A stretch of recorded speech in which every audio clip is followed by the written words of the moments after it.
Amen. So isang magandang umaga po sa bawat isa sa ating lahat. Alam ko po na tayo po, ang bawat isa ay nandun po na pinagpala ng Panginoon. Tayo po ay nakarating at natapos na naman po yung buong isang linggo na kung saan alam po natin ang bawat isa po sa atin ay pinagpala ng Panginoon and ano man yung mga dumating sa atin ay napagwagihan po natin. It's all because of the grace of God. Amen? Hallelujah. So welcome to the Life Giver Church where new life begins. Parang nasa event ko, may echo. Praise God. Hallelujah. So maraming salamat sa Panginoon at sa bawat isa sa patuloy po natin pakikibahagi sa gawain po ng Panginoon. At ganoon din po sa ating mga kapatid na nasa kanilang mga tahanan. Salamat po muli. Lagi po namin, hindi po namin pagsasawa ang pasalamatan ng inyo pong pagpapaunlak, na buksan ang inyo pong tahanan, ang inyo pong puso at isipan para po sa pagtanggap sa mga mensahe na nagmumula sa Panginoon na dinadala po ng The Life Giver Church Worldwide Ministry. So nandito po na, ngayon pong umaga, alam ko po na ang bawat isa ay pinagpala ng Panginoon at sa mga kapatid po natin na nasa iba't ibang bahagi ng Pilipinas, iba't ibang bahagi ng mundo, and marami pong kaguluhan na nagaganap sa ating pong kapaligiran, no? Sa iba't ibang bansa ay nandun po na makikita po natin yung pagkilos ng kaaway, pero ganun pa man, higit na makapangyarihan ng Diyos na ating pong pinaglilingkuran. Amen? Hallelujah, kesa sa Diyos po ng sanlibutan pong ito. Kaya ngayon pong umaga, muli tayo po'y mag-aaral ng salita ng Panginoon at makikibahagi sa Kanya pong gawain. At alam ko po na ang bawat isa ay nakahanda. So, nagpapasalamat po tayo sa Panginoon na nakakaraan po ay naidaos po natin yung mga activities po natin with the faithfulness of God na meron po tayo ay naisagawa po natin lahat. Pero ganun pa man, marami pa pong mga gawain sa susunod. And papasalamat din po tayo sa every Wednesday po natin na alam ko po na hindi po natin na-skip, nandun po na pinanunood po natin. So praise the Lord, hallelujah. Nandun po na ang gawain po ay patuloy lamang at magandang umaga din po pala, Bishop. Pagpalain po kayo lagi na Panginoon ng kalakasan at kalusugan. Amen, hallelujah. Pagbalik niyo po ay iba yung lakas na naman po ang inyong dala at mga kapahayagan kung saan nandun po na may share sa bawat isa po sa amin. Amen. At si Bishop po ay pupunta po doon, hindi po for pleasure. Alam po naman natin yan, ating pong minamahal na Bishop pag pumunta ng Amerika, hindi lang po siya nagbabakasyon. Minsan pag uwi nga niya, mas marami po siyang ginawa po doon kasi minsan lang po sila magkita at may mga bagay na dapat po siyang ginawa. And I know na magmi-minister po siya doon po sa church nila Pastor Fer Matondo. Alam ko po may invitation po siya doon.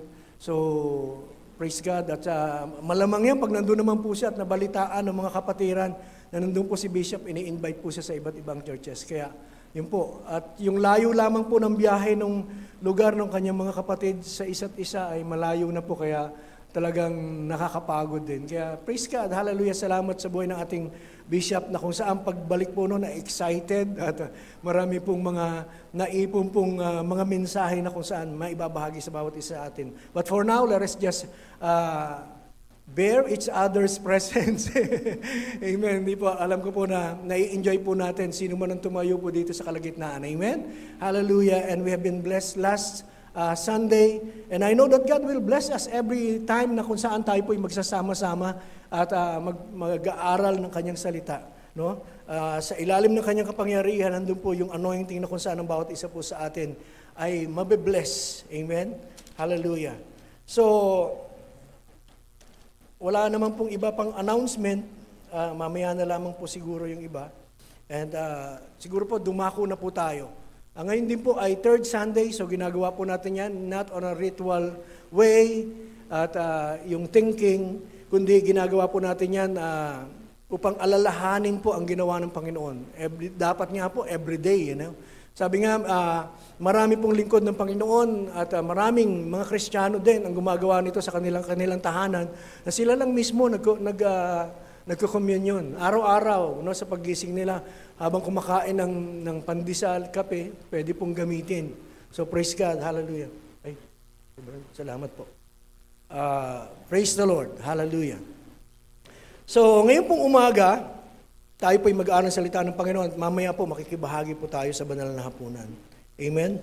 And I know that we are all excited to attend the service because of the presence of God, because of the Word of God, na kung saan kinagugutuman po ng bawat isa sa atin.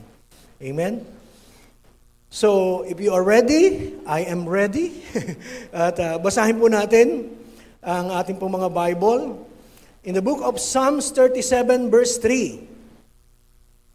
So, sa New King James Version po, basahin po natin. So, the title of our message this morning is, Feed on God's Faithfulness. Feed on God's Faithfulness. Tayo po ay pumunta sa dulang na kung saan tayo po ay kakain, no?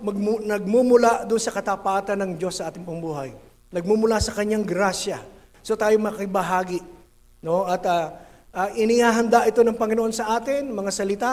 Inihahanda sa atin yung ganito pong gawain na kung saan may pag-alaala sa Kanya pong tapos na ginawa sa krus ng Kalbaryo. At lahat po ng benepisyo ng ginagawa po natin ay para po sa bawat isa. Amen? Hindi po para sa Kanya. No, ang Diyos hindi nag-iisip ng anumang bagay para sa Kanya, kundi para sa bawat isa po sa atin. So, let us just feed on God's faithfulness this morning. In Psalms 37 verse 3, sabi po, Trust in the Lord, do good, dwell in the land, and feed on His faithfulness. Yan po sa New King James Version. Sabi po sa NLT, Psalms 37 verse 3, Trust in the Lord, and do good, then you will live safely in the land and prosper. And in the Amplified Version, tingnan nga po natin, sa Amplified Version sa Classic, sabi po, trust, rely on, and have confidence. So yun pala yung meaning ng trust. To rely on. Tayo po'y aasa lamang, hindi sa iba, hindi sa tao, kundi sa Diyos. Rely on and have confidence. Magkaroon tayo ng kumpiyansa.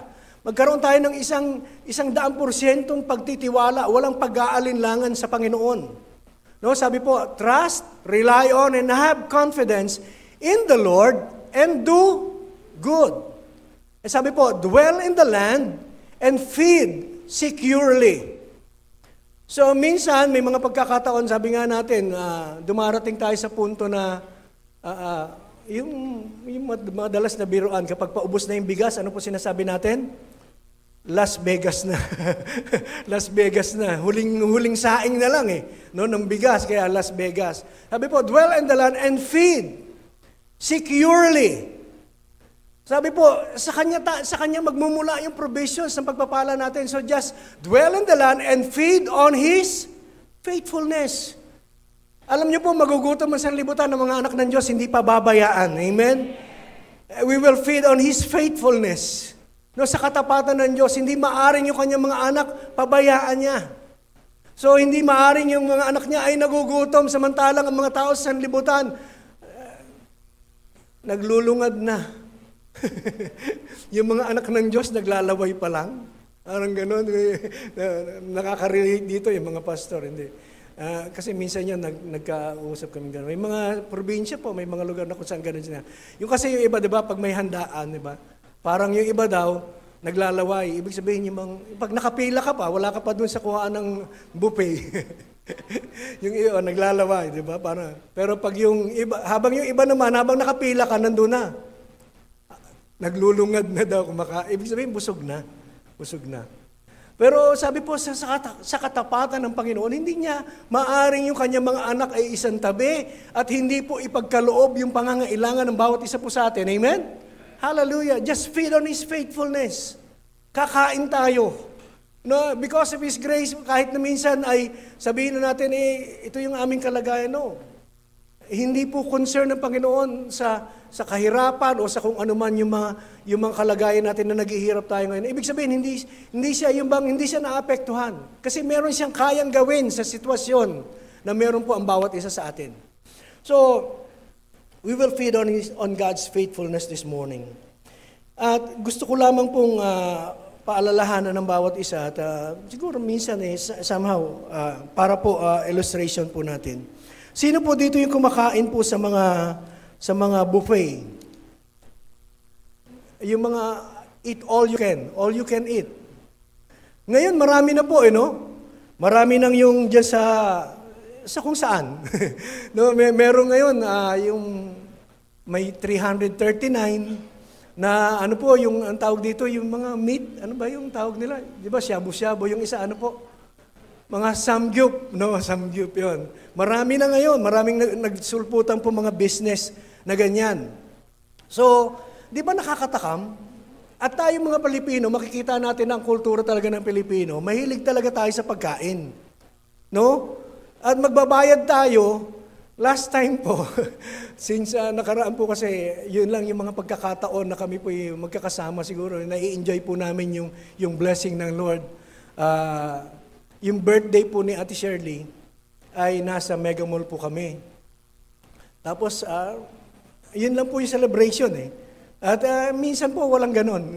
Talagang yung pagpapaalala ng Panginoon, ng mga bago pa man yung dumating yung birthday ni Ate Shirley ay binless po kami ng Panginoon, ako personally.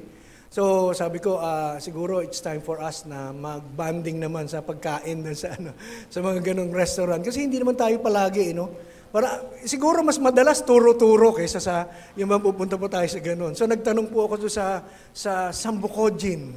Sambukojin.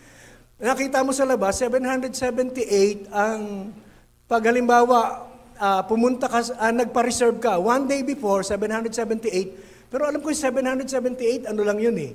Parang pag Japanese at saka yung Korean, ano ba yun, yung mga cuisine na ano. Ibig sabihin, hindi all in. So 778. Pero marami na yun. No, pag tinignan mo yung, pag ano, maano ka na. Minsan nga, mabubusog ka na sa tingin pa lang, kaya lugi ka eh. Nagbayad ka ng 778, pag tingin mo, nabusog ka na, pagkain mo naman, hindi mo naman makain lahat.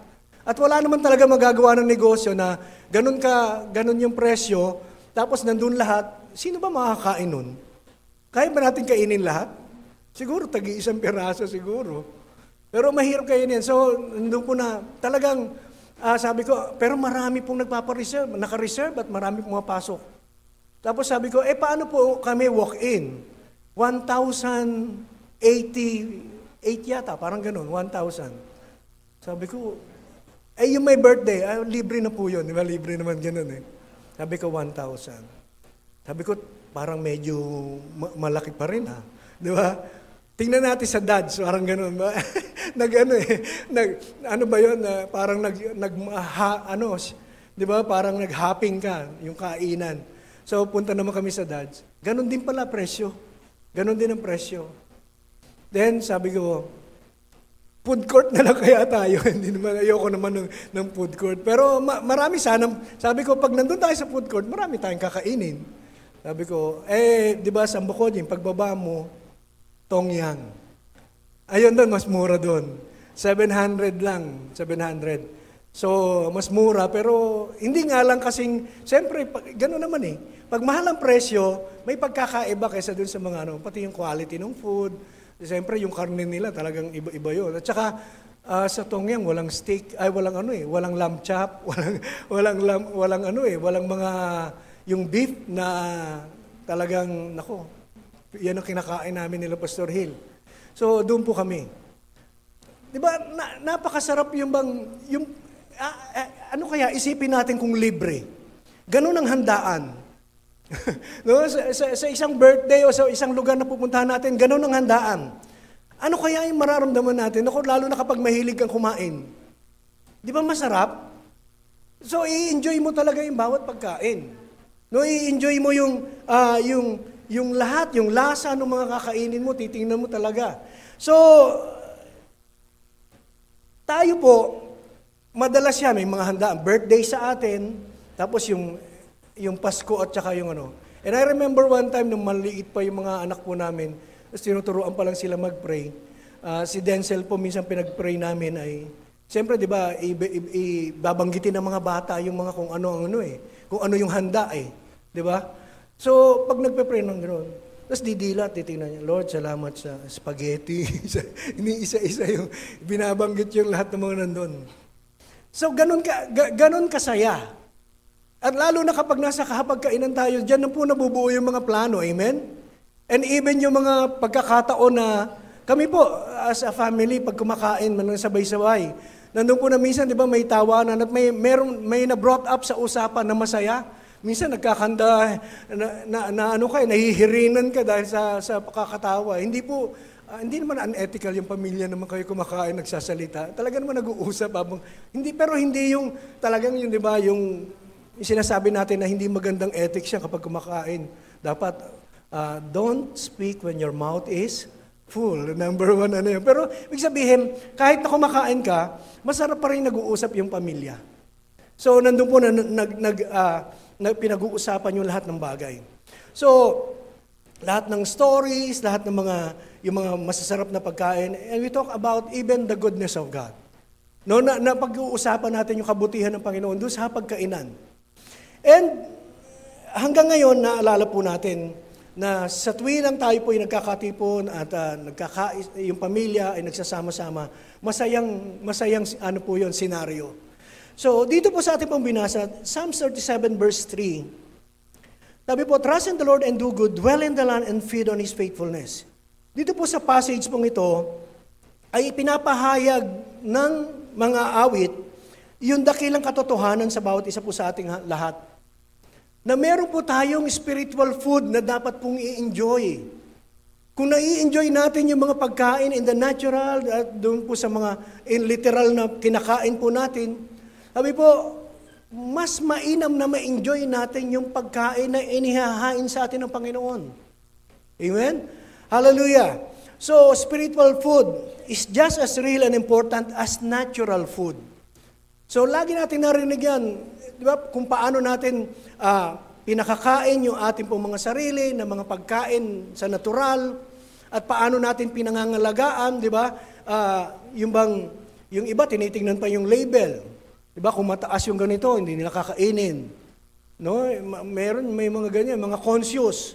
Kasi ang iniisip nila para maging maganda yung kanilang katawan o kalusugan. Pero sa amin, kahit na ano yan, subukan nyo lang po kami. Pero hindi na rin po, pag umiidad ka po pala, hindi na rin. Ngayon po, iba na, hindi na po kami ganun kalakas kumain nila Pastor Hale. Noon po, lahat po ng extra rice na maiiwan. Kasi katwiran namin, dapat, enjoy. No? Pero ngayon, baliktad na po, inuuna na po namin yung extra rice. Isang extra. Hindi na po ganun kalakas.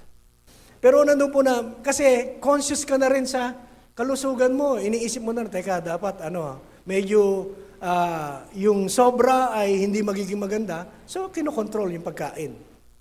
And same as sa ating pong buhay spiritual, if you want to be nourished and healthy, you must eat every single day. Ilang beses po tayo kumain sa isang araw? Umaga, tanghali, gabi. Pero may in between, may mga snacks pa tayo eh. May midnight snack pa tayo. So ganun tayo nagpapaano sa pagkain. And kung gusto mo talagang manatiling malusog, siyempre yung bang meron kang lakas, kakain ka talaga araw-araw. Because if you don't eat, you die. Sabi ni Jimmy Santos. Di ba? If you don't eat, you die. So wala na tayong pakinabang nun. So if you want to be nourished and healthy, kailangan mong kumain. And it is always better to start eating again before you feel like you're starving. Hindi po maganda yung gutom na gutom ka na sa kakakain. Dapat yung talagang alam mo, may oras yung pagkain eh. So hindi yung gutom na gutom ka na dahil yung iba, di ba, pag kumain ka ng gutom na gutom ka, ano nangyayari? Minsan nagkakaroon ng sakitan dyan. Yung iba naman, talaga pag hindi nalipasan ng gutom, no, pag nalipasan ng gutom, iba po yung pakiramdam. Tsaka mahihilo ka, no? Yung iba nag-hallucinate na. Biglang umiinit ang ulo, nagalit kasi gutom. Di ba? So, nandun po na kailangan mong kumain kapag ikaw ay nagugutom. So, if you're hungry, just keep on feeding yourself. Tama lang po yun. At kapag hanggat alam mo na kulang pa, kumain ka ng tama. At yung ba talagang you eat to get full. So pag yung okay na, tigil. So just as natural food brings energy to keep the body going, spiritual food is the fuel for our soul. Pagkain po natin yan. No, biruin mo sa buhay na meron tayo sa bawat araw, kung ano-ano yung bigla ang darating sa atin na mga kailangan nating kaharapin, mga problema, pagsubok. Di ba kung wala tayong kalakasan, wala tayong spiritual food na kinakain, na nagsusustain sa atin sa pamumuhay natin bilang mga Kristiyano, wala po tayong panlaban sa gawa ng kaaway. Amen? Wala tayong kalakasan para harapin ang anumang problema at pagsubok na dumarating. Wala tayong kakayanan na mapagtagumpayan ang anumang binibigay at binabato ng kaaway kung wala tayong lakas, no, na ipangaharap po dito. So the Word of God is our spiritual food. Alam na po natin yan. Basic naman po yan, Pastor. Yun po ang dapat nating maunawaan muli, yung basic. No, kailangan nating matutunan. And even in our generation, dapat po maibalik yung mga basic kahit sa mga kabataan. Yung ano po yung mga basic sa kabataan? Ngayon, mga kabataan, nag-a-appear na lang. Fist bump sa mga magulang, sa mga matatanda. Pero yung pagbe-bless, basic. Hindi nagagawa. So, di ba? Yung paggalang sa magulang, basic po yun. Given na yun eh. Dati, alam natin kung paano natin igalang. Saludarin yung mga matatanda at yung lalo na yung mga magulang. Pero ngayon, hindi na alam ng mga kabataan yung basic eh. Masyadong advanced sila in knowledge na kung saan, minsan ang tingin nga nila sa kanilang sarili, mas magaling pa sila sa magulang nila.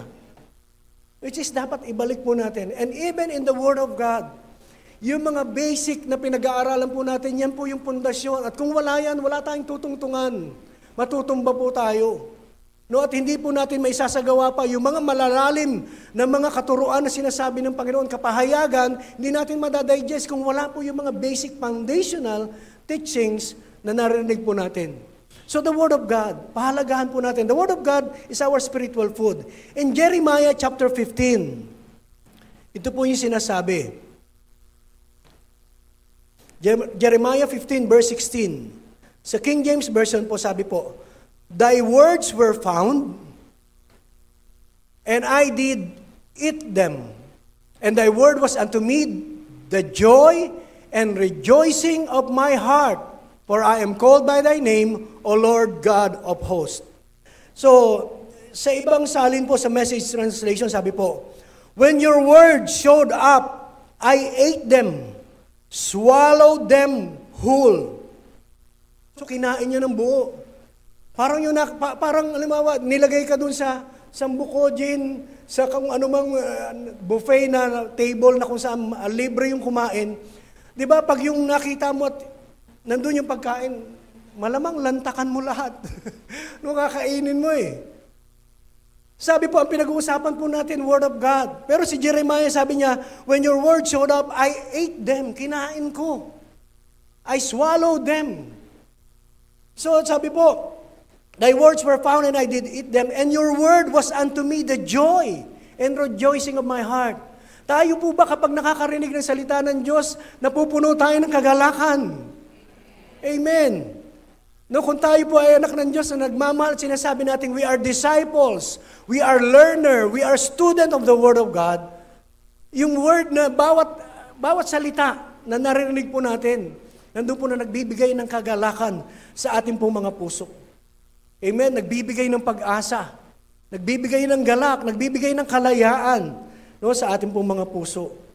So, parang kumbaga, pag ilalarawan mo at iisipin mo lang, nandyan po yung pagkain na lahat. So, ang tawag po doon kapag gano'n pista. Diba? Feasting. Pag marami pong pagkain na nakahain at bahala ka kumain lahat, libre, malaya ka, ang tawag po doon, pwede kang magpista doon sa lahat ng pagkain na yun. And every day, even this Sunday, now is a day of feasting. Amen?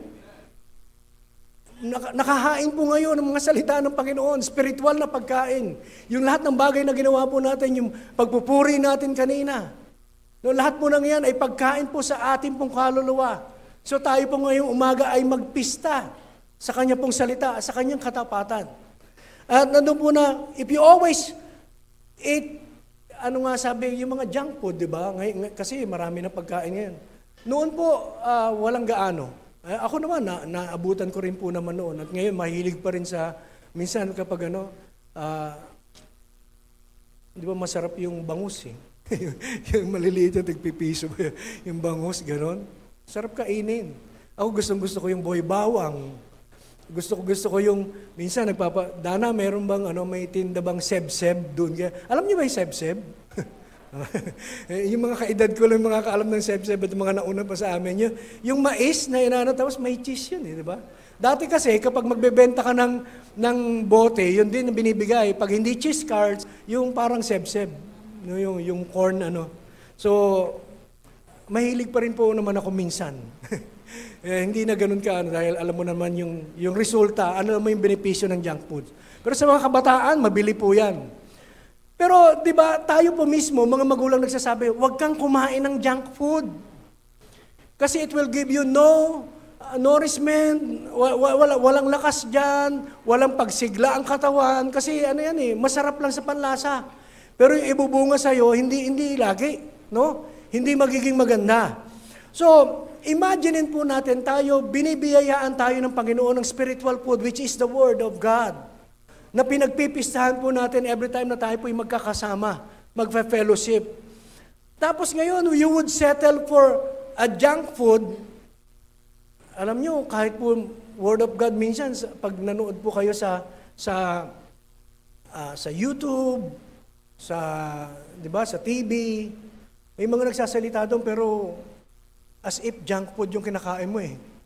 Kasi hindi nagbibigay ng Lalo na kung ipaliliw. Maganda yung word, kung tayo po mismo ay minsan nanonood. Pag maganda, kung Word of God, wala pong problema sa Word of God eh. Kaya lang nagkakaroon ng problema kapag pinapaliwanag naiiba na yung konteksto ng mga doon po Pero kung tayo naman po nag-aaral ng salita ng Diyos at tayo po dito, alam natin how to divide rightly the Word of God. Okay lang na manood ka kasi yung kukunin mo lang. Pag tayo po ay kumakain, di ba, ng isda, kinakain natin yung laman, itinatapon natin yung tinik. So, ganun po sana yung pag-aaral ng salita. So, ang salita ng Panginoon ay isang magandang pagkain para po sa atin. Pero hindi po lahat.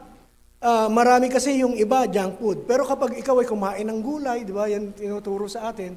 Pag kumain ka ng gulay, kumain ka ng mga pagkain na kung saan maganda yung ibubulot sa ating pong katawan, yung iba nga, chinecheck pa yung label talaga. No? Sa Amerika yata, ganun din talagang sila sa mga tinitingnan nila yung content. Pero ba't ang lalaki nila, no?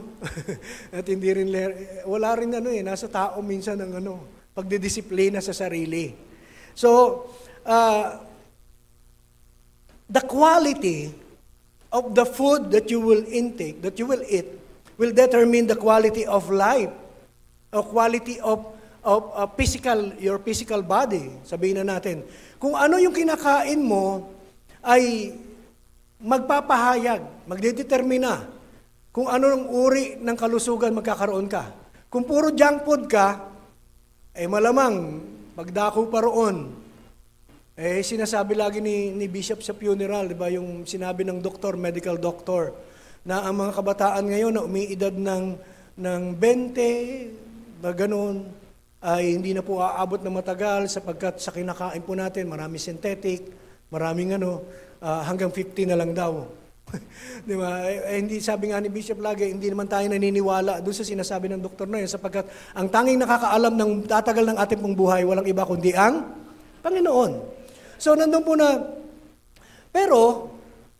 but since binigyan tayo ng wisdom ng Panginoon, di ba pinipili natin yung ating pagkain? So, the quality, even the quality, lagay na po natin sa ating spiritual na pinag-aaralan ngayon. The quality of the word that you will eat will determine the quality of life that you will live. Ulitin ko po, the quality of the word that you will eat will determine the quality of life that you live. So yung uri, kung anong uri o kalidad ng salita ang kinakain mo, tinatanggap mo. Tanong ko po kayo, sa Life Giver ba, low quality yung Word of God, yung mga revelation na natatanggap natin? Hindi, Sapagkat nababago yung buhay natin, amen? So, hindi siya low quality. So the Word of God that we receive, sabi po, yung quality nito will determine the quality of life that you will live.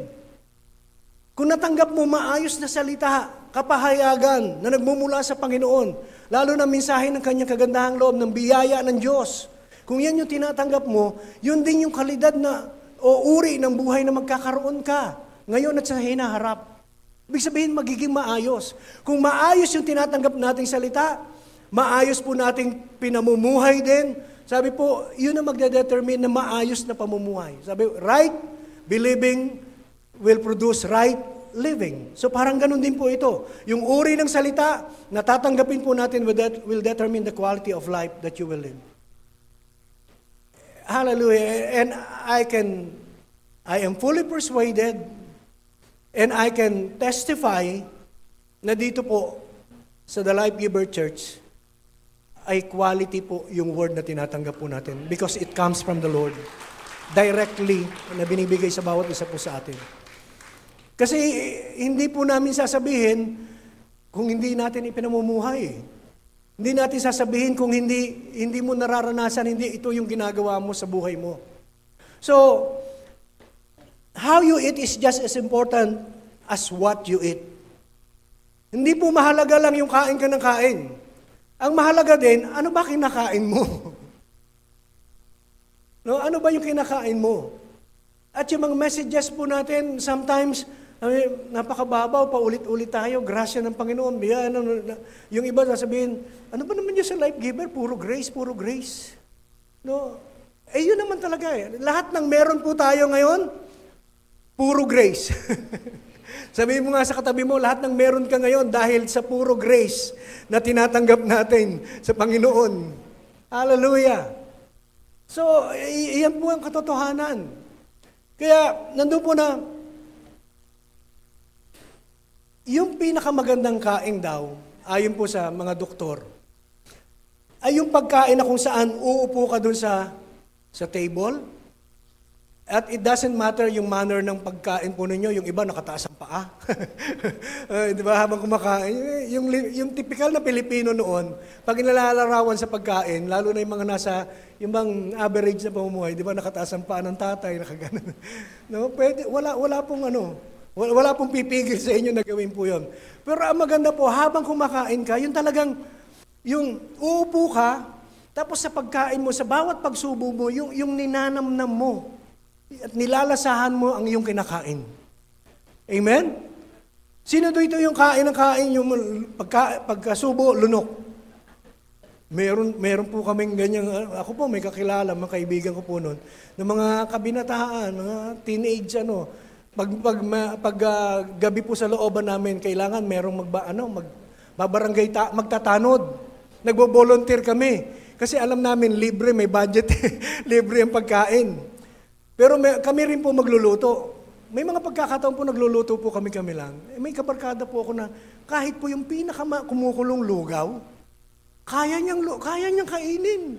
Ewan ko ba't may mga ganong dila. May mga ganong talagang na kaya nilang yung pain. Baliwala, hindi rin nagkakapaltos. Tao ka ba? Anong gusto mong tanungin? At hindi yung kakain ng hindi mainit. Alam niyo po talagang pag niya, kami, meron din kami kasama dito, pag kumain din, mabilis lang pag-isda. Mga ganon, may mga kanya-kanya katangian eh. Yung mga pag kumakain, yung parang, ginuya mo ba? Parang naubos na kaagad, natapos ka na, kami ngumunguya pa. Pero ganon po eh. So sabi po lalo na pati po yung iba, papasok sa office, nagda-drive o yung on the go, sabihin na natin, hindi daw po healthy yung pagkain po yun. Kasi parang hindi mo naman talaga sinisabor. Hindi mo nilalasahan eh. Yung pagkain. At hindi mo na-digest ng gusto. So walang benepisyo. Parang naano lang yung gutom mo, pero hindi yung sustansya, walang lubang idudulot sa atin. So, yung pagkain daw po, ng mabilisan ay hindi po maganda. Sabi po, lalo na yung mga paborito nating pagkain, at least we savor the food we are eating. Sa Psalms 34 verse 8, tingnan po natin. Psalms 34 verse 8. Taste and see that the Lord is good. Oh, the joys of those who trust in Him. Taste and see that the Lord is good. So, dito po, sa ibang salin sabi po, oh, taste and see that the Lord is good. To taste means to savor or to enjoy completely.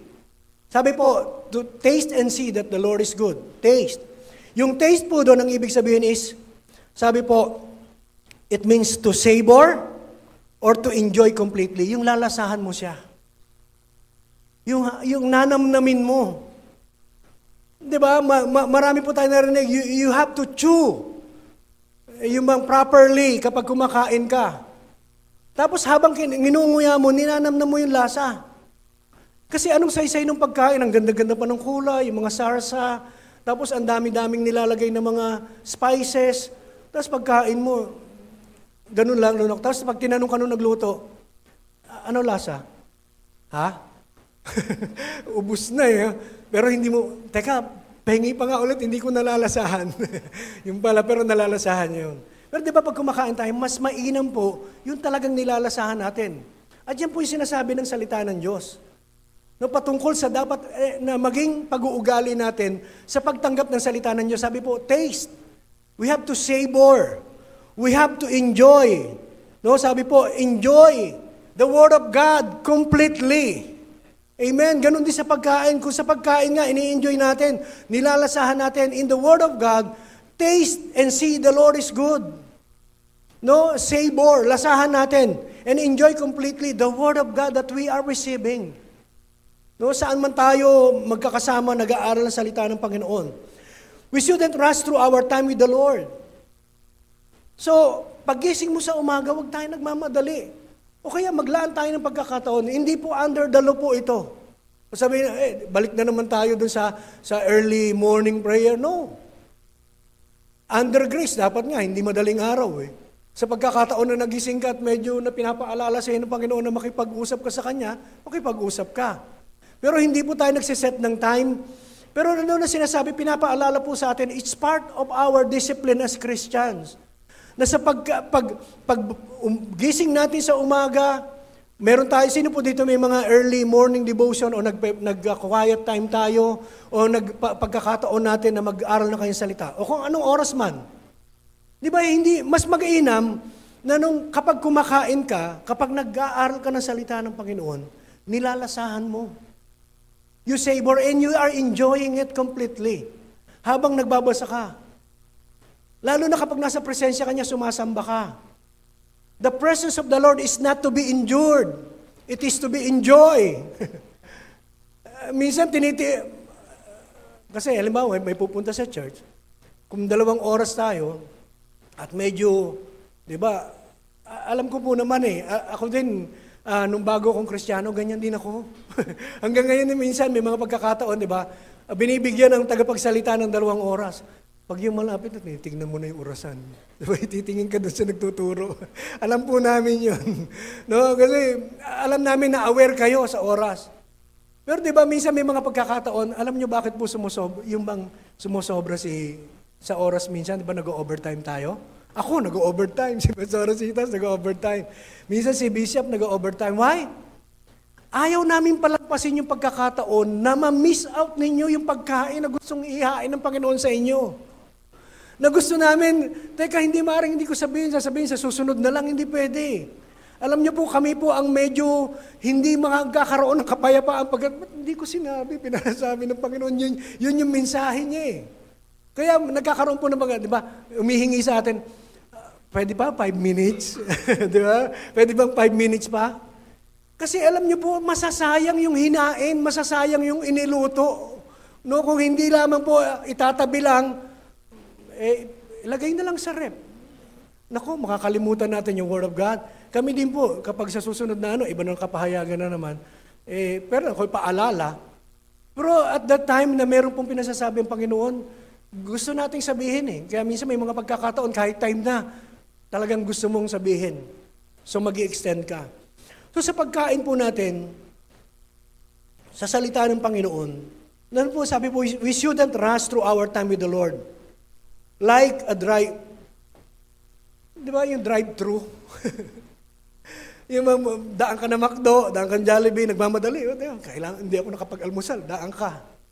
Tapos habang nagdadrive ka rin, kumakain ka na, hindi mo napapansin, naubos mo lang, pero nalasahan mo ba?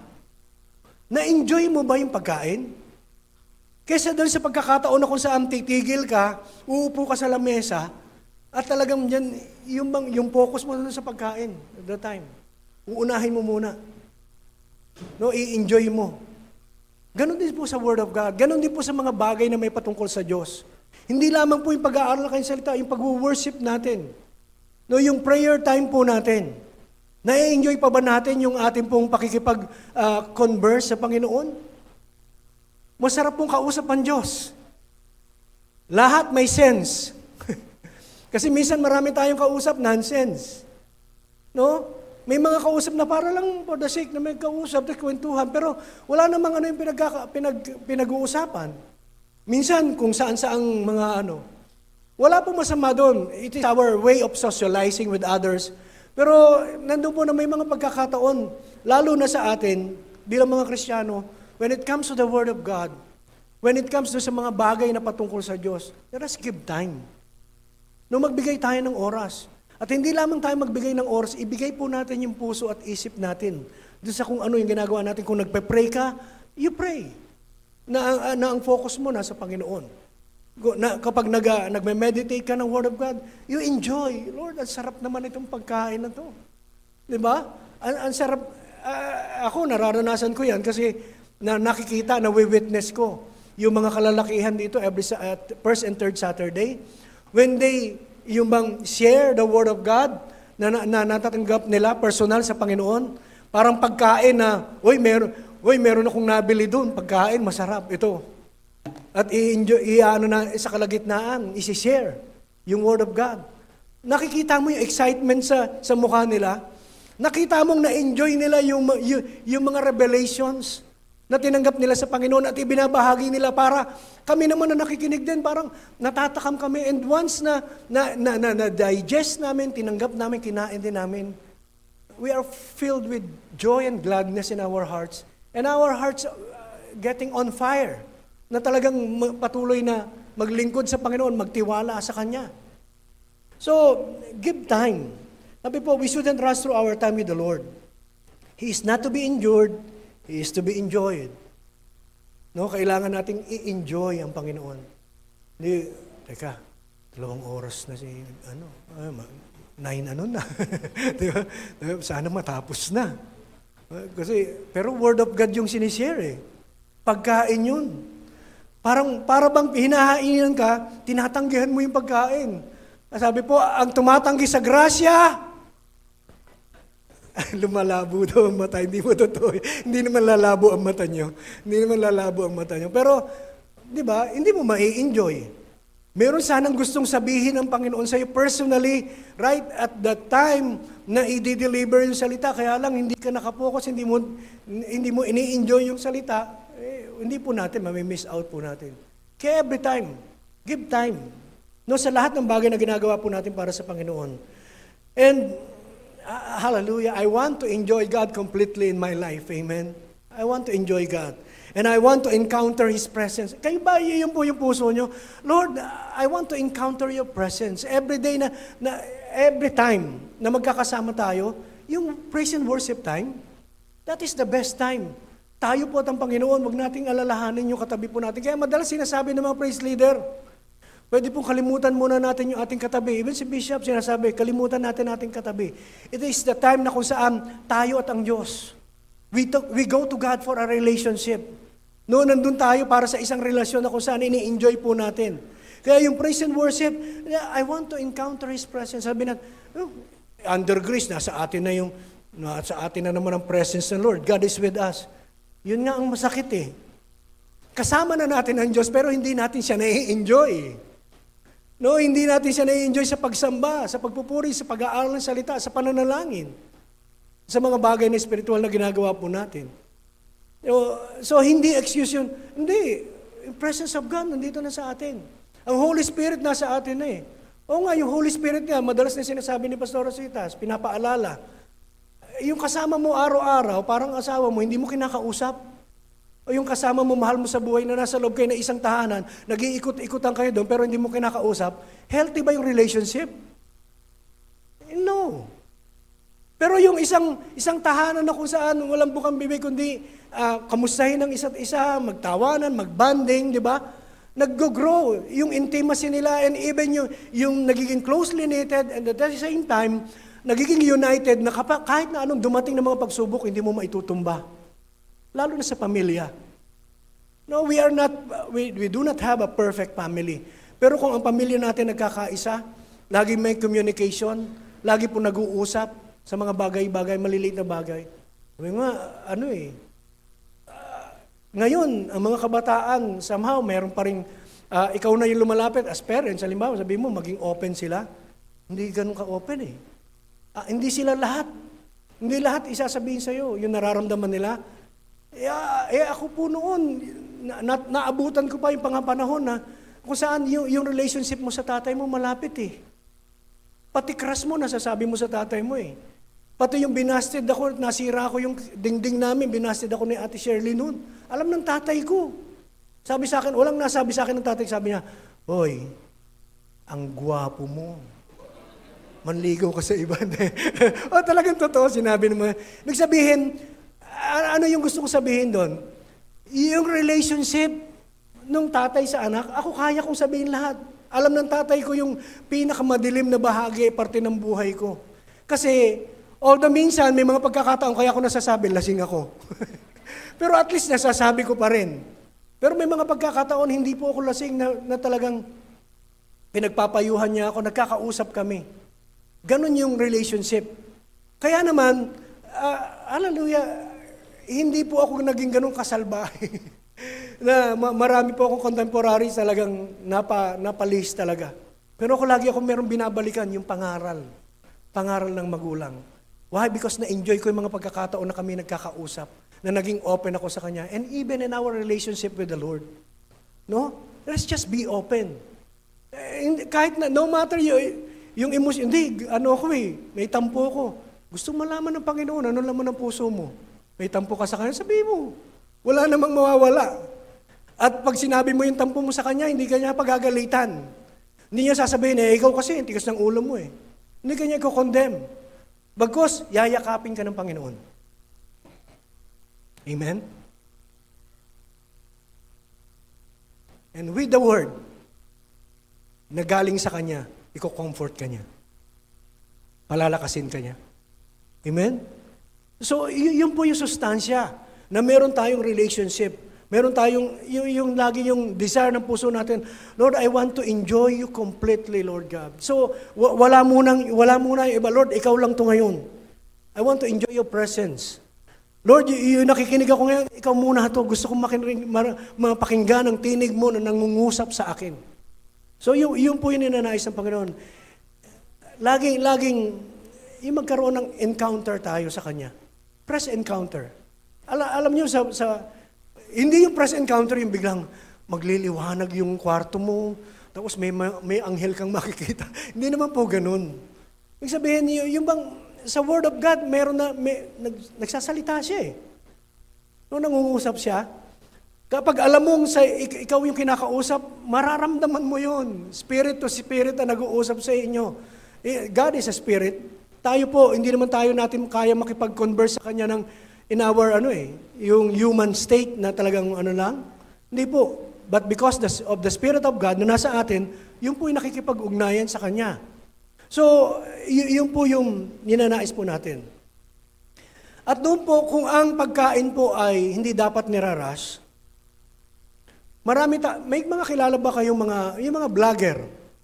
Mga vlogger ngayon, pag napanood mo sa social media yan, meron yung iba, para lang just for the views, tinatawag. Kasi iba kahit walang kwenta. Para lang paano nga yung caption eh. Minsan yung title nung nila, yung vlog nila, yung bang mag-iisip ka, ganun. So maingganyo kang panoorin. Pag pinanood mo, wala naman. Wala naman doon yung sinasabi doon sa caption, sa title. No? Dinadaya lang tayo, pero at least, napanood mo, meron na sila isang view. Pag maraming views, monetize. Lalo na hindi mo ini-skip yung mga ads. Ako, isa lang ang pinanonood ko. NBYK. Meron nga na, Mr. Noel. May honorarium. Di ba yung mga ganun? Meron pa po akong isang pinanonood yung Ong Family, Ong Fam. Kasi Christian din po yun eh. Yung ng Masid. Kasi yung Palawan, ini-explore nila. Tsaka mamamangha ka, yung pamilya, sabi ko, ang tatapang nitong mga to. Kasi ang sabi nila, basta't magkakasama sila, ini-enjoy nila. Minsan, gubat na yung pinupuntahan. Sabi ko, hindi kaya sila mamamalaria, di ba, makagat ng di ba? Pero mo yung sa lahat ng vlog nila, walang nagkasakit sa kanila ng ganun eh. Pero ini-enjoy nila yung kanilang pag-ganon. Tapos, kung mga food vlogger naman, ma-identify mo yung talagang mahilig kumain. Tapos may pagpapahalaga sa pagkain kaysa dun sa just for the views. Yung iba talaga, yung mga vlogger, food vlogger, pag tinikman nila yung yung bang maiinganyo ka, ang sarap yata nung kinakain niya. Saan ba yung sinasabi niyang lugar na yan? Kung may mga lugar, dito sa atin merong sa may bunga, yung fried chicken dyan, na vlog na yan. Kasi masarap na yung fried chicken dyan. Hindi ko naman nalasahan. Paano haba lagi ng pila? Parang box office. Kaya hindi po ako tatangka minsan na pumila. Pero yung mga food vlogger, yung bang pagkinain nila talagang grabe yung paglasa nila. Yung bang, napapaganon. Tapos yung pumipikit, sabi ko, ibang klase ito mga to. Ibig sabihin talagang, mga tawag sa kanila, mga foodies. Yung mahihilig sa mga pagkain. Talagang gustong-gusto nila. At hindi sila kumakain para lamang for their convenience. Yung iba hindi kumakain for their convenience. Pero kumakain sila, they eat for the experience. They eat for the experience, yung karanasan. Na malasahan kung ano bang klase ng pagkain ito, gaano ba kasarap ito. Hindi yung gutom ako, kailangan kumain. Hindi po. Sila kumakain, gusto kong maranas, ma-experience yung lasa nito. Gusto kong Ganon ba tayo? Pagdadalo ba tayo at makikinig ng salita ng Panginoon? We're just listening. Just for the sake of convenience. Kasi convenient makinig ng salita ng Diyos dito sa church kaysa sa bahay. Sa bahay kasi hindi ako makapag dito convenient, may aircon ka na, mas masarap pa yung di ba? Yung atmosphere, yung ambulance, Pastor Will, ambience, ambience. Hindi ambulance. Ambience pala. Di ba? So conducive siya to worship, to hear the words of the Lord. Pero parang hindi rin tama lang na-enjoy po natin para po sa convenience lang. Kundi, ang maging po natin, we have to eat, we go to church for the experience. Yung Word of God na marinig natin, ma-experience natin ito sa buhay natin, maisabuhay natin. Yung pagpe-praise and worship natin, hindi lang yung bang convenient na tayo na mag-worship dahil malaya tayo dito, no. Go for the experience. Yung maranasan mo, ano ba yung karanasan na talagang, alam niyo ba yung kantang, I want to sing until I am lost in your love, till I am found in your presence, worshiping before your throne. Di ba? I want to sing until I am lost in your presence. I want to sing na maranasan yung pag-ibig ng Panginoon at yung habang, di ba, pag masarap experience yun, yung nagwo-worship ka, yung ikaw na lang at ang Diyos, yung bang, hindi lang dahil sa may problema ka, kundi sa lahat ng mga biyaya, nakikita mo na, acknowledge mo na, lahat ng ito tinatanggap ko, Lord, napakabuti mo. I want to taste and see your goodness, O God, in my life. At ngayon nakikita ko, Panginoon, I just want to thank you, I just want to worship you.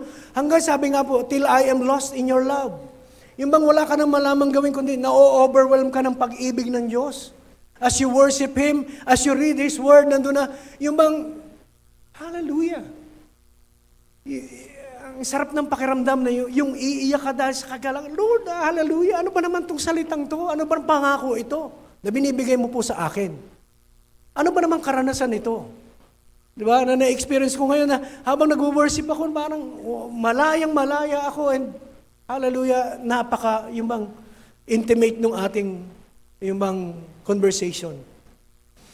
So, yun po yung inaasahan ng Panginoon. Don't just eat, even for the Word of God, for your convenience. Dahil para lang may matanggap tayong salita, no. For the experience. Lord, ito yung sinasabi ng salita. Lord, I want to experience it in my life. Personally. Hallelujah. So, kaya yung tayo, siguro kapag napupunta rin sa ibang lugar, nagiging ugali din natin yan, di ba? Na si Pastor Rosita at saka si Pastor Cesar, madalas yung kinukwento sa amin, yung mga lugar na pinupuntahan nila. And even lalo na yung mga dinadaanan nila sa Marikina. Meron nga kami dati magkakasama, may kinainan kami sa Marikina. Parang garahe lang siya, yung private na parang restaurant. Pagpasok namin, iba yung pagkain, ang sarap. No, sabi na, pag titingnan mo sa labas, parang garahe lang naman ito eh. Wala namang parang walang magandang i-offer sa'yo eh. Pero pagpasok mo doon, nung nalasahan mo na, in-enjoy mo yung pagkain, sabi, meron palang ganitong restaurant. No, may mga pinupuntahan po kami. At pagpupunta ka sa isang lugar, ano ba yung delicacies na pinakasikat dito? 'Di ba? Tinatanong natin. Pag pumunta ka ng Iloilo, malamang kakain ka ng lapas batchoy, pupunta ka ng lapas, 'di ba? So, sa iba't ibang lugar, may tupig, may kung ano-ano mga kakanin, 'di ba? Dito pag pumunta ka ng Kainta, mga kakanin diyan. No?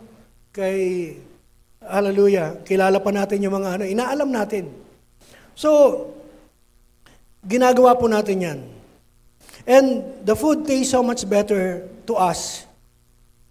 Mas maganda yung, alam mo yung restaurant, yung fresh yung niluluto.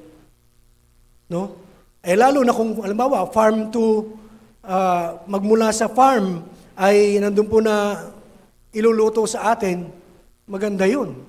Sa Baguio ba, mga ganun, parang mga lugar, mga probinsya, mga ganyan, no?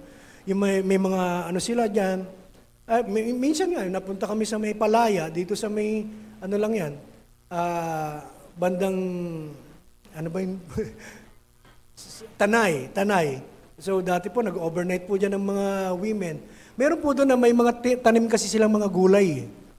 Kaya kapag gulay ang mo, tatanong ka, ano pong gusto nyo? Nandun, may menu sila doon, tapos gulay, order, lulutuin nila. At alam mong press. May enjoy mo talaga. Kung ikaw ay nagmamahal sa gulay, may gulay. No, kapag gusto mo yung mga gulay, enjoy mo talaga. So, yun po, masarap sa pakiramdam. Masarap doon sa panlasa din. So, doon po sa ating pong buhay bilang mga Kristiyano, masarap na ini-enjoy po natin bawat inihahain sa atin ng Panginoon. So with the Lord, yung buffet, hindi pa yan po yung pinakamaganda. No? Maganda yung pag-upo mo, yung meron kang, tuwalya tuloy. Ano ba tawag doon? Di ba? Tapos nilalagay ka rito, may di ba, parang, tapos may candlelight. Di ba? Yung tinatawag nating fine dining. Anong gusto nyo? Fast food or fine dining? Di ba? Minsan mo lang ma-experience, fine dining ka na. Diba? Kahit nga po yung mga, yung Sambucoji, yung mga, hindi, iba pa rin yung fine dining. So, with the Lord, you will always have a fine dining. Amen? Iba-ibang pagkain. And since iba-iba naman yung pangangailangan natin, iba-iba ang niluluto ng Panginoon. Amen? Ngayong umaga, marami siyang niluto. Are you ready to eat? Amen. Hallelujah. Yun yung dapat sagot lang natin. Ready tayo lagi. Ihahain ng Panginoon, nakahain mula sa Panginoon. So, always, kapag tayo po ay pumapasok at lumalapit sa dulang ng Panginoon, sabi po, it is always a fine dining. And, sa Songs of Solomon, basahin nga po natin. Sa Songs of Solomon, chapter 2, verse 4, sabi po ng isang translations, He led me into a banquet room and look at me with love. So, Songs of Solomon, chapter 2, verse 4. Pero ibang translation po itong binabasa ko. Sabi po, God's Word translation po yata ito. Sabi po, He leads me into a banquet room and looks at me with love. So, meron mo, He asked, hallelujah. You just imagine, ang Diyos ang aakay sa'yo at dadalhin ka dun sa lamesa na kung saan nandun nakahain lahat para sa'yo. Sabi mo, He escorts me to the banquet hall. It's obvious how much He loves me. Nararamdaman ba natin? Obvious ba na mahal tayo ng Diyos? Amen. Kasi araw-araw pinifeed niya tayo mula sa kanyang kagandahang loob, mula sa kanyang katapatan, pinakakain niya tayo, pinalalakas niya tayo. No anumang pangangailangan natin pinagkakaloob ng Panginoon. Hallelujah. So sabi po sa God's Word translation naman, He leads me into a banquet room and looks at me with love. I-reminisce lang tayo ng konti. Yung mga couples, mga married couple. Naalala niyo pa ba nung kabataan niyo? Nung nagde-date pa lang kayo? Yung kumakain kayo kung saan man kayo kumain. Tapos yung habang kumakain, hindi mo maiwasan dahil na mahal mo yung, lalo sa mga lalaki, yung mahal mo yung kaharap mo na kasama mo kumakain, nililigawan o girlfriend mo na, minsan napapasulyap ka sa kanya, habang nakasulyap ka, hindi mo maalis yung mata mo sa kanya. Ako lang po nakaranas noon. So ako lang ang ganon. Hindi po, di ba? Imposible po yun na walang ganong moment sa mag-asawa. No? Meron pong ganon eh. Hanggang ngayon, minsan may mga pagkakataon, di ba? Pagtingin mo, ito pala yung pinakasalan ko. Hindi ganun. Di ba, pag tinitingnan mo, parang mesmerize ka na ka pa rin na, hallelujah. Why? Because of the love na meron ka para doon sa doon sa tinitingnan mo.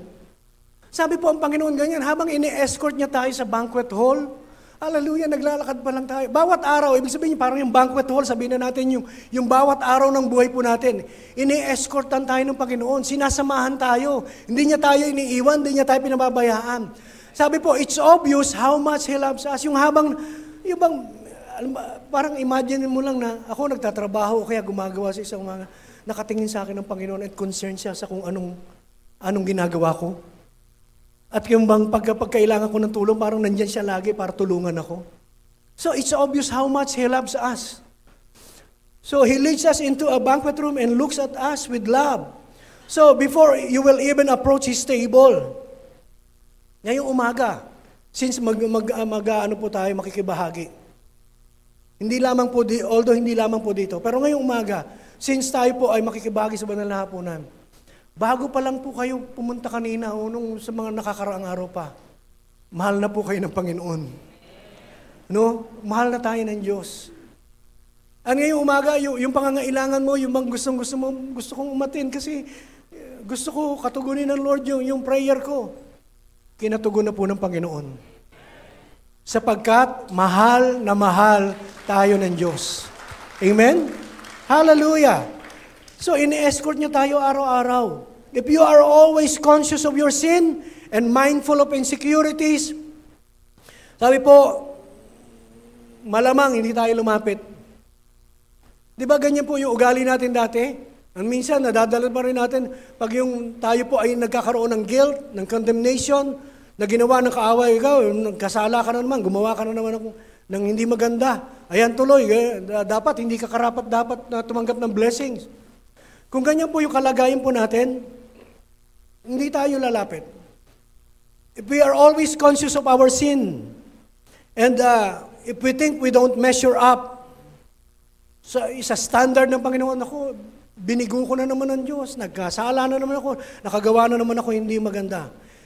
Sabi po, hindi mo i-enjoy yung invitation eh. Halimbawa, may isang tao na alam mo, meron kayong hindi pagkakaunawaan, kahit na, lalo na, sabi natin, dumaan na yung panahon. Diba, nagkaroon kayo ng hidwaan. Tapos isang araw, invite ka. Pupunta ba kayo? Anong gagawin nyo? Pupunta agad kayo o mag-iisip-isip kayo? Baka pagpunta ko doon, lasunin ako doon. Diba? Isa na yon. Maaaring sa teka, ba't ako iimbitahan nito? Kaaway. Wala pa kaming closure. Hindi pa kami nakapag-uusap Tapos i-invite ako ng ganito, parang nakakapagtaka naman, knowing yung personality niya, naku, baka lasunin ako nito. Hindi na lang ako pupunta. At saka medyo maano din yung ginawa ko sa kanya Yung offense na nagawa ko sa kanya, medyo, di ba, hindi madaling limutin. Ganon din naman yung ginawa niyang offense sa akin. So hindi na lang ako pupunta. Human as we are, ganon po yung tendency. Na hindi tayo siguro sa invitation. Mag-give in. So, ano po ang kailangan para pumunta ka? Sa ganung kalagayan, inimbitahan ka, tapos hindi mo nga alam kung ano magiging estima sa'yo. So para pumunta ka, it takes courage. Kailangan mo ng tapang. Kung matapang ka talaga, pupunta ka. Nasabihin mo na, come what may. Dalawa lang naman yan Either ito na yung pagkakataon na magbati kami o baka naghahanap lang siya ng away, di ibibigay ko sa kanya yung gera. Ganun. So, ano po, it takes courage para po to give in sa invitation. Pero sa ating mga Kristiyano, kapag may mga insecurities, pagpakiramdam mo parang hindi ka nakaabot sa pamantayan ng Panginoon, tapos may nagawa kang mga hindi maganda, di ba minsan may magkakataon ng kaaway, i-condemn ka, tapos sisimba ka pa, pupunta ka pa. So it take courage, amen? Para po dumalumuli. Lalo na kung meron kang hindi nakaanuhan sa church. Well, may kapatiran din na medyo may atraso kayo sa isa't isa. Hindi na lang ako pupunta. Pero kung matapang ka, pupunta ka. Pero yun na, hindi lamang po yun Hindi lang courage. Kundi, sabi po, it takes faith to believe that you have a seat at the table. Di ba? Halimbawa, may galit siya pero inimbitahan ka. Kung negative ka, isipin mo lagi, kung sin-conscious ka, teka, may nagawa akong kasalanan, hindi ako pupunta. Hindi ako nababagay doon. Hindi ako karapat dapat doon sa Pero ang invitation, katulad po sa atin, ang Panginoon po ang nag-i-invite. We are not perfect, amen? We do things na we messed up. Minsan hindi nagiging maganda yung pamumuhay natin. Minsan may mga desisyon tayo na hindi maganda. And sometimes dahilan para hindi na tayo lumapit sa imbitasyon ng Panginoon. At minsan nga, lalo na sa relihiyon, tinuruan tayo. Huwag kang magkukumunyon na meron kang nagawang kasalanan. Pag kinain mo yan, didikit sa ngalangalan mo. Di ba? Yun lang ang panakot sa atin dati. Tayo naman natakot na. Ngalangalan naman pala. Didikit. Okay lang. Ang masama, yung buong ostya, humarang sa airway. Yun ang medyo katatakutan mo. Pero hindi po, kidding aside. Di ba parang yun, tinatakot tayo. Kaaway, tinatakot tayo. Kahapon may nagawa tayo ng isang araw. Aatin ka na naman? Ang dami mong nagawang kalokohan ng mga nakakaraan. Hindi ka karapat dapat. Samantalang, ang Diyos naman excited, naghanda ng dulang.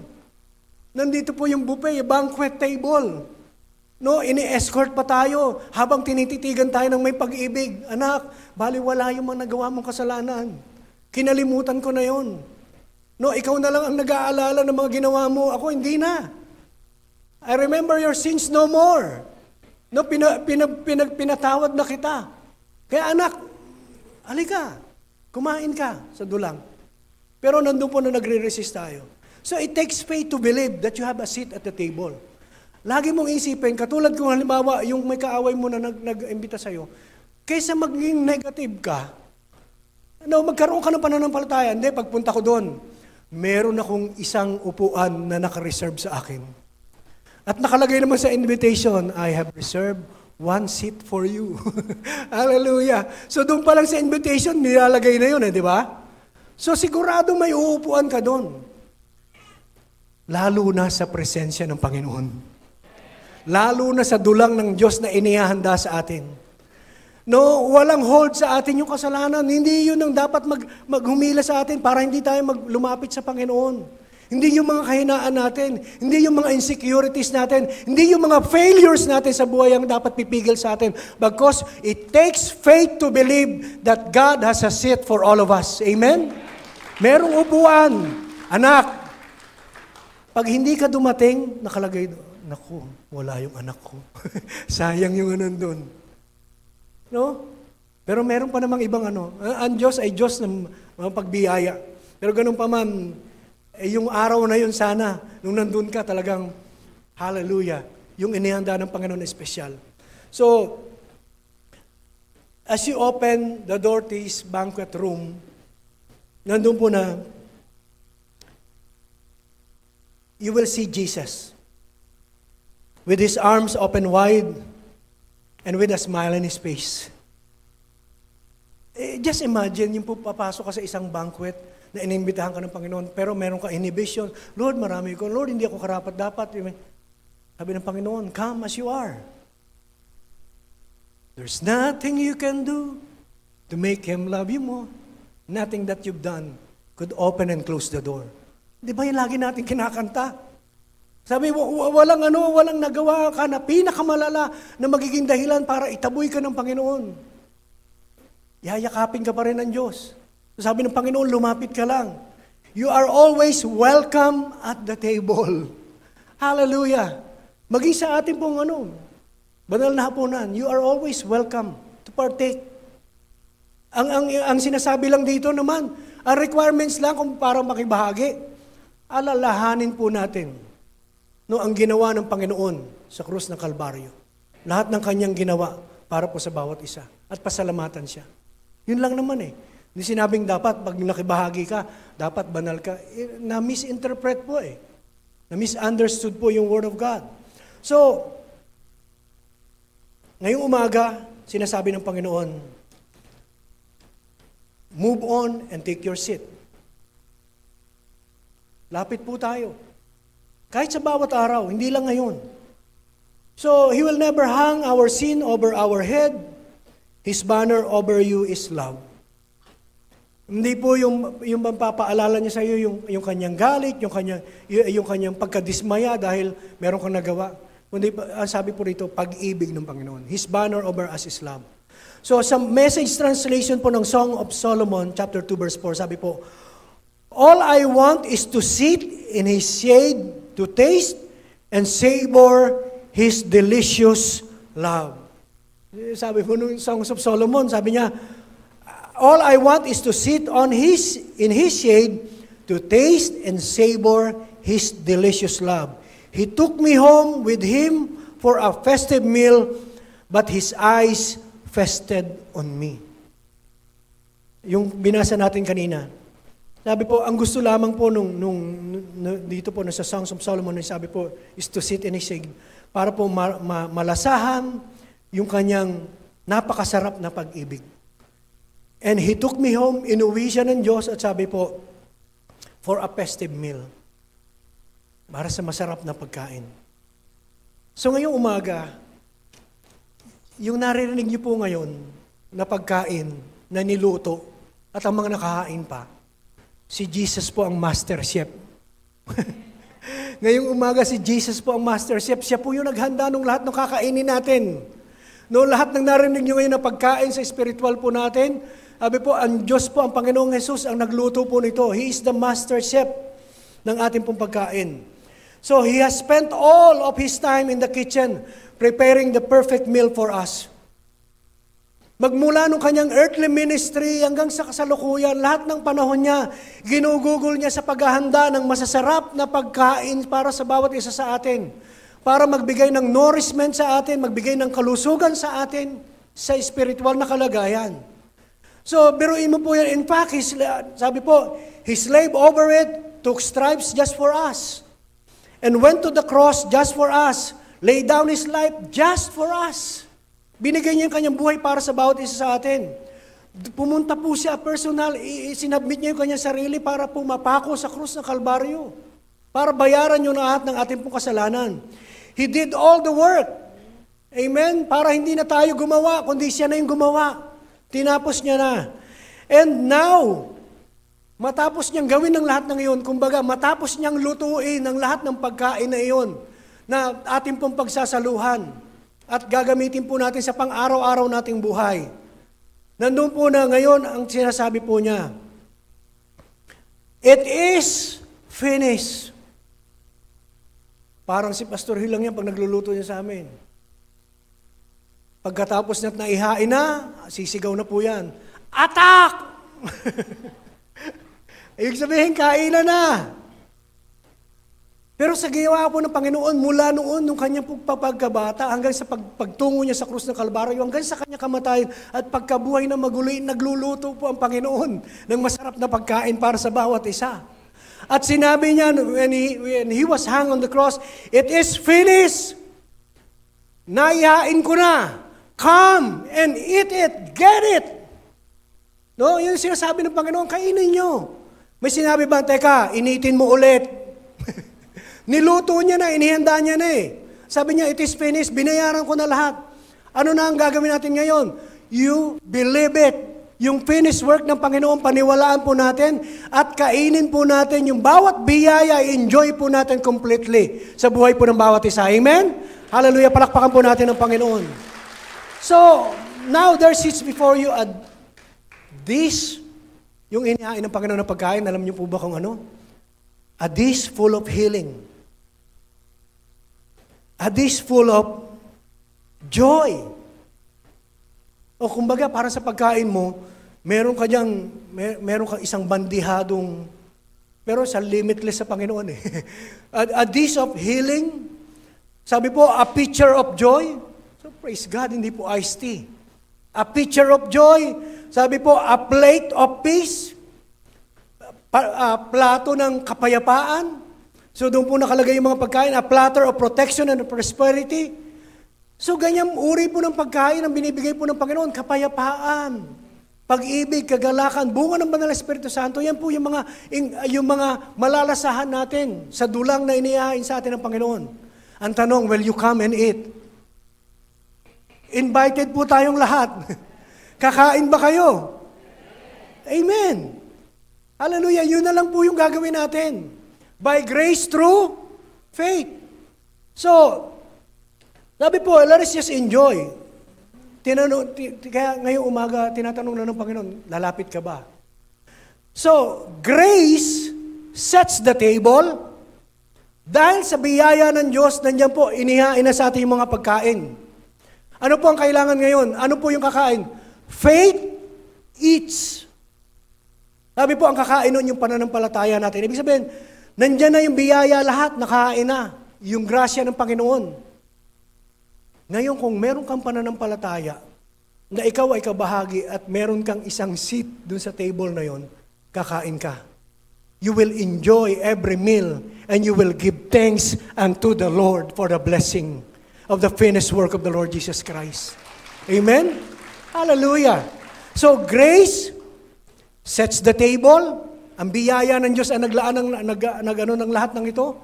Nagbigay sa atin dahil sa kanyang kagandahang loob. At ang kailangan natin sa pagkain, pananampalataya. So, kayo po, tanungin ko po kayo, meron na ba dito, aside from God, aside from Jesus, na nagsatisfy ng ating kaluluwa?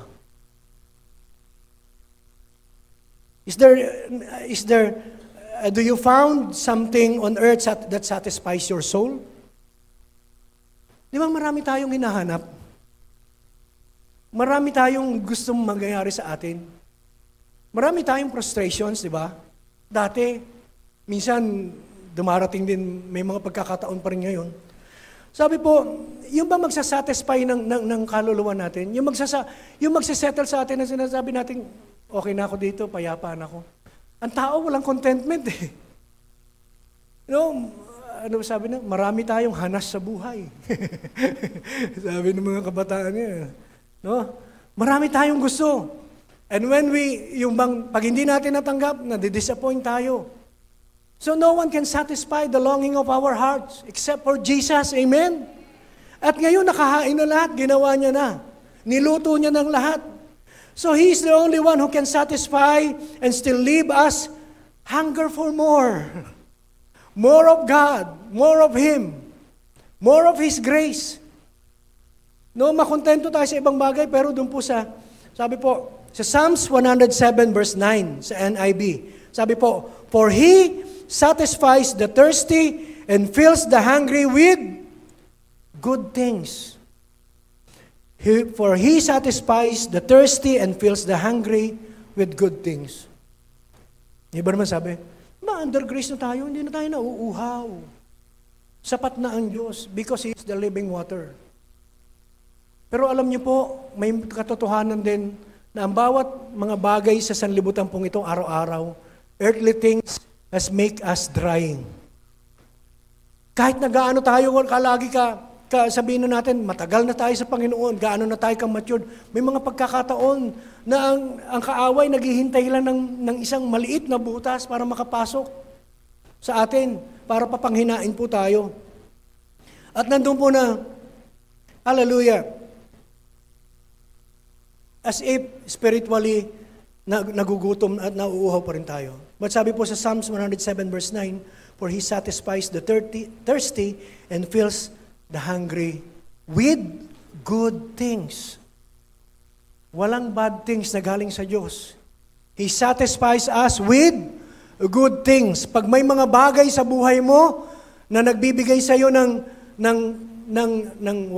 hindi ka nagkakaroon ng kapayapaan, nagkakaroon ka ng galit, nagkakaroon ka ng negatibong emosyon, hindi galing sa Diyos yun. Kasi kung galing sa Diyos, good things. Yes, may mga pagsubok sa mundong ito, pero yung pagsubok hindi galing sa Diyos yun eh. Kasi hindi yung good things. Sabi po sa James chapter 1 verse 7, no? Every good and perfect gift. So good gifts and perfect gifts. So mabuti. Ganun lang naman eh, madali natin ma-identify. Pag galing sa Diyos, mabuti. Pag galing sa kaaway, ano po yun? Masama. So, hallelujah. So only God can satisfy. In Luke chapter 14, verse 16 and 18, meron pong parable of one great dinner, di ba, na ang Panginoon, doon sa kwento na iyon, isang lalaki, na siya po ay naghanda. So, naghanda po siya ng maraming pagkain. So, magkakaroon po ng pista. At in-invite po yung maraming tao. Pero ganun pa man, nung panahon na po na pagkakataon na yung pista na ay magaganap, so kainan na, party na, he sent his servant to tell his guests, oy, sabihin mo na doon sa mga guests, pumunta na. Come. Everything is ready. Pero ano po nangyari doon sa iba? They all began, one after another, make excuses. Hindi ako makakapunta eh. Siguro, minsan yung iba nag-iisip, teka, baka hindi masarap ang pagkain dyan. O baka konti lang. Baka hindi tayo masatisfy. O kaya, hindi ko kilala yung nag-i-invite eh, baka ano. So, yung nag-invite po, sinabi na, handa na, lahat. Sabi mo, sinabi po niya sa kanyang alipin. Pag babasahin, pag-aaralan po natin, lahat ng mga excuses po doon, parang legitimate naman, legit naman, yung mga reasons nila. Parang kapanipaniwala na bakit hindi nila pupunta sa dinner. Pero dito po, hindi po inaccept eh, nung nag-imbita, yung mga excuses nila. Sabi niya sa verse 24, he sum up the story with this. I tell you, all that none of those who were invited will taste my dinner. Sabi niya sa yung mga hindi pumunta, hindi nila mararanasan, hindi nila matitikman yung napakasarap na inihanda ko para sa kanila. Kaya kalabitin mo nga ang katabi mo, congratulations. Sumunod ka sa invitation. So enjoy, no? Enjoy natin yung buffet, yung banquet na hinahanda sa atin ng Panginoon. So, hallelujah. Let us sit at the table that God has prepared before us. So sa Psalms 23 verse 5, it says that He prepared a table for us even in the presence of our enemies here on earth. Hallelujah. Ang sarap na handaan nun. Yung nakikita ng kaaway mo, na-enjoy mo yung pagkain, nandun ka sa banquet. Tapos yung mga kaaway mo nandun, si ano kumakain dun na? Na-enjoy niya ng gusto Amen? Nakikita tayo ng kaaway. Sabi po, that means even in the midst of fear or doubt, even in the presence of people who are against us, even in the toughest time, you have a safe place to go. Amen? Merong isang lugar na ligtas ka at magpipista ka doon sa inihanda ng Diyos para po sa bawat isa sa atin. Na habang ini-enjoy natin yung mga blessings na binayaran ng Panginoon sa Kristo sa krus ng Kalbaryo, nakakatingin lang si Satanas, sabi niya, hindi ko naloko to Ayan, na-enjoy niya yung mga biyaya. Na-enjoy niya yung peace, na-enjoy niya yung joy, na-enjoy niya yung love, na-enjoy niya yung kaligtasan, na-enjoy niya yung lahat ng bagay na binayaran ni Jesus doon sa krus. Hindi ko siya nadaya. So ano man ang nagaganap sa kapaligiran po natin, let us just sit down at King's table. This is a picture of rest and faith in our God. Kapag tayo po ay nakibahagi ng maging sa gawain po ng Panginoon ngayon sa banal na hapunan. So, find out from the Word everything that He has set before you. Sa bawat salita na narinig po natin, ano ba yung gustong sabihin sa akin ng Panginoon? Namnamin po natin, enjoy the Word of God completely, savor it, taste and see that the Lord is good. Amen? Lasahan po natin. So, find out from the Word everything that He has before us, and then, let us just give thanks for all that He has done para po sa bawat isa. So, as we thank God, we are feeding on His faithfulness. Grace has set the table. Faith eats everything on the plate. Pananampalataya natin, aangkinin natin lahat. So,